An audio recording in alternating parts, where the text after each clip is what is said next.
semuanya, perkenalkan kami dari kelompok 3, yaitu kelompok Lapis Legit. Perkenalkan, nama saya Trudy Eugenia. Nama saya Wanita Sarpina. Nama saya Kalisya Hutki. Saya Silvani Dara.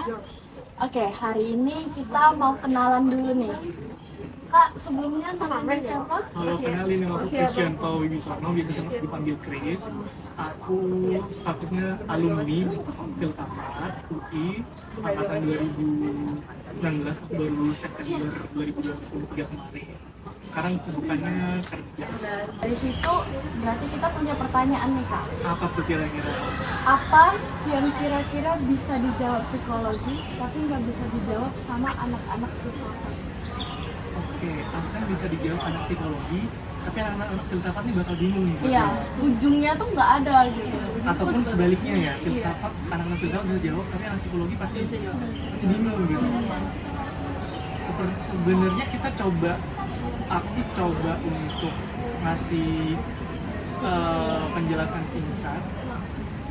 Filsafat itu kan dibilang induk dari segala ilmu katanya gitu. Terus apa sih yang bedain dia sama ilmu lainnya termasuk ilmu psikologi? Jadi filsafat itu dia titik berangkat, dia abstrak. Dia sebagai ilmu yang ngasih apa ya, ibarat kata adonan utama gitu ke ilmu-ilmu turunan ilmu itu berkembang dari pertanyaan mengapa, bagaimana, termasuk ilmu psikologi itu sendiri. Jadi kalau ditanya hal-hal yang praktikal umumnya filsafat bakal bingung yang spesifik ke psikologisnya itu sendiri, karena kan udah termodifikasi sedemikian rupa ya, setiap ilmu udah semakin spesifik. Psikologi aja cabangnya udah banyak, psikologi kognitif, psikologi sosial, psikologi ekonomi. Nah, filsafat itu ibarat kata filsafat tuh ada di landasannya gitu. Psikologi berkembang sebagai bangunan yang ditopang sama filsafat itu sendiri. Jadi kalau kita tanya isi bangunannya apa, tingginya berapa gitu, pasti bingung gitu, karena kita sebagai fondasinya gitu. Dan begitupun sebaliknya. Misalkan gini, aku kasih contoh mind and body, dikotomi pikiran dan tubuh. Aku yakin anak psikologi akan bingung gitu. Emang tubuh sama pikiran tuh beda ya? Bedanya gimana? Apakah pikiran itu ada di suatu titik tertentu di otak gitu? Apakah itu ada hubungannya sama saraf-saraf yang ada di kita? Apakah benar kita punya jiwa? Kalau kita nggak punya jiwa, gimana dong? Kayak gitu misalkan. Kemudian kalau pikiran kita dihilangkan, apakah kita tetap dianggap sebagai dalam tanda kutip manusia yang utuh? Nah, pertanyaan-pertanyaan itu yang anak psikologi kan juga pasti jadi berkontemplasi gitu kan, pasti memikirkan.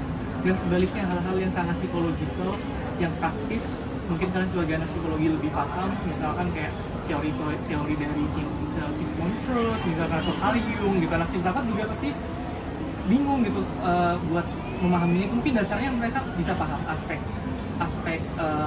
standpointnya ya, tapi untuk ke detail-detailnya pasti bingung kalau udah rambah ke teori yang spesifik sangat psikologis. Tapi secara umum, secara moral, anak filsafat bisa dibilang mungkin akan sedikit lebih unggul. Nah, itu dia jawaban dari Kak Kris. Sekarang aku mau nanya, pesan-pesan kakak di jurusan filsafat ini gimana sih, Kak? Oke, pesan dan pesan aku kuliah di jurusan filsafat. Awalnya aku juga salah satu yang termakan stigma bahwa belajar filsafat bikin kita ateis gitu, bikin kita jadi agnostik. Belajar filsafat, belajar hal-hal yang abstrak, tapi ada benernya juga gitu.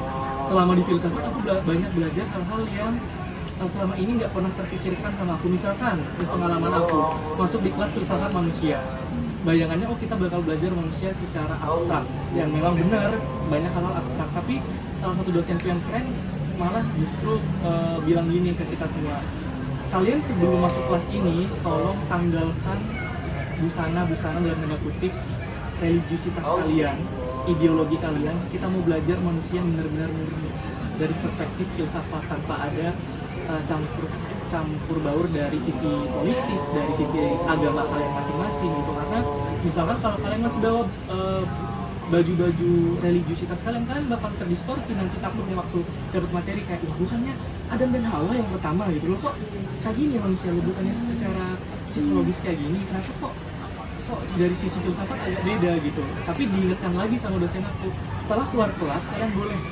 pakai lagi baju agama kalian itu, ideologi kalian pasang lagi, ataupun kalian mau tanggalkan bener-bener tuh, boleh, terserah kalian. Itulah filsafat. Tuhan tuh sih kok, ya kalau dipikir misalkan yang bikin kita kayak, oh, emang iya gitu. Karena di kelas filsafat ketuhanan misalkan kayak, ya kalau Tuhan maha baik, kenapa dia anjurkan kejahatan? Kalau Tuhan itu baik, kenapa dia kayaknya senang banget kalau ada hambanya yang membangkang terus dipanggang di neraka gitu. Apa nggak beda jauh sama seorang psikopat gitu misalkan. Itu kan pertanyaan yang bikin kita kayak mikir, esensi Tuhan apa sih sebenarnya gitu. Kemudian agama itu sendiri, bener nggak sih agama itu sesuatu yang real? Apakah itu cuma konstruksi sosial? Apakah itu cuma realitas budaya yang kita hidupi? Nah itu kan pertanyaan yang akhirnya aku refleksikan. At the end of the day, justru aku sebagai seorang, aku Katolik by the way, makin religius justru. Kemudian dari filsafat juga aku belajar untuk jadi lebih humanis, karena banyak banget pelajaran yang berkaitan langsung sama manusia itu sendiri. Misalkan filsafat HAM, feminisme, kita belajar gimana caranya memperjuangkan keadilan gender. Oh, perempuan tuh sama loh sama laki-laki, punya hak yang sama gitu loh. Bukan cuma disetarakan, tapi gimana caranya kita sama-sama dapat keadilan. Bukan cuma laki-laki perempuan, tapi misalkan gender non-biner lain, teman-teman LGBTQ misalkan, kayak gitu. Hari ini sih itu dulu deh, kan habis ini kita baru ngobrol-ngobrol lagi kan. Jadi itu dari